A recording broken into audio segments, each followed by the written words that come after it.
Hey, welcome back to the Watch Professor channel. Today we have the pleasure of bringing you to Switzerland and speaking to the CEO of Mido Watches, Mr. Franz Linder. Take a look.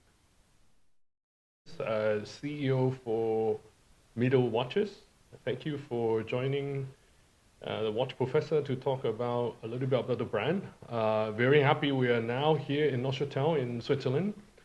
Beautiful weather. Today we have seen some amazing heritage collection and some modern pieces. Tell me, the heritage pieces are so well structured and the story are so amazing.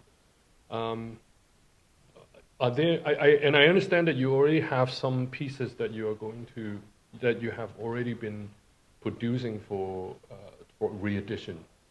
Is this a direction that you will further explore with other collections?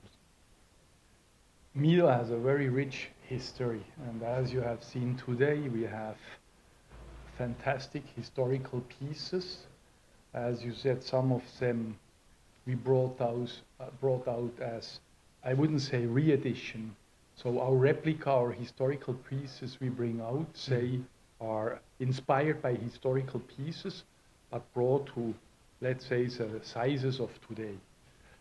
And yes, we have in Multifort, in Ocean Star we did, but we have a lot more. And in general, we can say once a year, we normally bring out a vintage-inspired new model. But the majority, of course, of our collections are contemporary designs, contemporary pieces of our very long-lasting and historical collections. Right, but I particularly like the decompression timer because it's got such a strong history linked with an original piece that you brought here. Tell us, how do you see with the market being very interested and keen on story now? Because we know pieces like these in the 50s, in the 60s, these are professional equipment. People actually need the reliability. The job rely on it. Their life depends on it. And this, to me, creates the need or the legacy for wristwatches, right? But for today, I think the young generation, if you keep on telling them how the diver in the 50s or the 60s and the kid is, he's only 16, 17 year old, maybe it's becoming a little bit too detached. In the industry, I want to see how do we plan to create a legacy for the new generation. The story maybe is no longer very interesting to them. So today, how do you approach new generation when you talk about mechanical watches? You see, as you said, in the past, as a big change from today compared to the past is in the past, watch industry was driven by functionality. Yeah.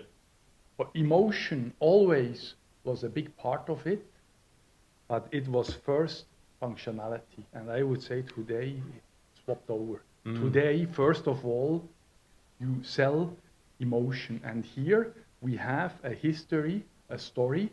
And I think this vintage stories today is also something young generations, they enjoy. Because of course they never experienced it, but there was a need, as you said, for such pieces. And I think it also gives an outstanding look and design compared to modern designs to have these pieces which really stand out of the mass and have this story. Why was it built?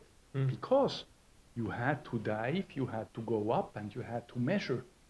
So the functionality is fantastic, but today, of course, it's the vintage look, I think, where you attract the youngsters. Now, earlier you told us about the COSC, the COSC. This could be also be one of the element to attract, because the COSC, to a lot of not so technical viewers, maybe you can quickly explain the elements of COSC, COSC. Why is it important for you? I just said before, functionality and quality. So functionality and quality for Mido were the driving elements together with innovation. And the ambition of Mido was always to produce the highest quality standards in the industry. And Mido was one of the founding members of the COSC in 1973. And the ambition, of course, was to prove to the watch consumer, if you buy a Mido, you get the highest official standard. What means COSC? COSC is an independent laboratory, Contrôle officiel suisse des chronomètres. There are 3 offices, again, independent, and you can send your movements for testing. During 2 weeks, they pass very severe tests in different temperatures, different positions. Because if the watch is in this position, or this position, this affects the precision of the piece. So only once you successfully pass this testing period, you are allowed to call your watch a chronometer. A chronometer and a chronograph is something a lot of people confuse, they mix up. Right. So if you say a chrono, it can be both. Right. A chronograph is a stopwatch function, and a chronometer is a brand, like Mido. And you get a dedicated number, which is trackable, and then you can call it a COSC-certified chronometer, which is, again, today still the highest official and neutral certification you can get. So that probably translates into excellent quality. You have to be well done to be able to reach a certain. It's a matter of quality and precision. You need to be in a very clear tolerance of precision of your watch. We are producing mostly automatic, means mechanical watches. And of course, the precision of a quartz watch, we all know, will always be better. But here, the charm of mechanical watches is these micro-mechanical parts, making the watch running smooth and with a very high accuracy. And I think this is then certified that it's reliable and within the given accuracy tolerances defined by the COSC. So how do you summarize Mido in terms of the modern era? Because for me, the vintage Mido obviously was very, very interesting.